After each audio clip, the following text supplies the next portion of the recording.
Use பண்ணுவோம் ஆக்சுவலாக. இந்த டிரைவர் அப்படிங்கிறது என்னென்னு பார்த்தீங்க அப்படின்னா, ஜாவா அப்படிங்கிறது ஒரு செப்பரேட் சாஃப்ட்வேர், டேட்டாபேஸ் அப்படிங்கிறது செப்பரேட் சாஃப்ட்வேர். இந்த ரெண்டையும் கனெக்ட் பண்ணுறதுக்கு நமக்கு ஒரு பிரிட்ஜ் வேணும். அந்த பிரிட்ஜுக்கு பேர் தான் டிரைவர். ஸோ ஒவ்வொரு டேட்டாபேஸ்க்கும் தனித்தனி டிரைவர் இருக்கும். ஒரு MySQLக்கு ஜாவாக்கு ஒரு தனி டிரைவர் இருக்கும்.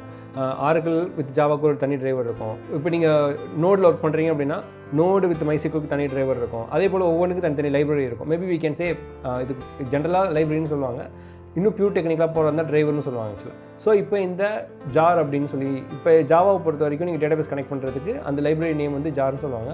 ஸோ அந்த ஜார் வந்து நம்ம கனெக்ட் பண்ணணும். ஸோ அது எப்படி எடுக்கிறதுன்னு பார்த்தீங்க அப்படின்னா, சும்மா ஜஸ்ட் கூகுளில் போய்ட்டு ஜாவா ஜார் டவுன்லோடுன்னு டைப் பண்ணுங்கள் ஃபார் MySQL அப்படின்னு சொல்லி. நீங்கள் எந்த டேட்டாபேஸோ அந்த இதை கொடுக்கணும் ஆக்சுவலாக. நீங்கள் Oracle கனெக்ட் பண்ணால் Oracle கொடுக்கணும், இல்லை வேறு ஏதாவது கொடுக்குறதா அதை கொடுக்கணும் ஆக்சுவலாக. இப்போ நான் வந்து கொடுத்துட்டேன். இது கொடுத்தோடனே வந்து பார்த்தீங்க அப்படின்னா இமீடியட்டாகவே இந்த மேவன் ரெபாசிட்டரி ஒன்று இருக்குது, அதில் போங்க. நிறையா இருக்கும், அதெல்லாம் எடுக்காதீங்க. கீழே வந்து பார்த்தீங்க அப்படின்னா எனக்கு இந்த மேவன் ரெபாசிட்டரி அப்படின்னு இருக்கும் ஆக்சுவலாக. ஒரு நிமிஷம்.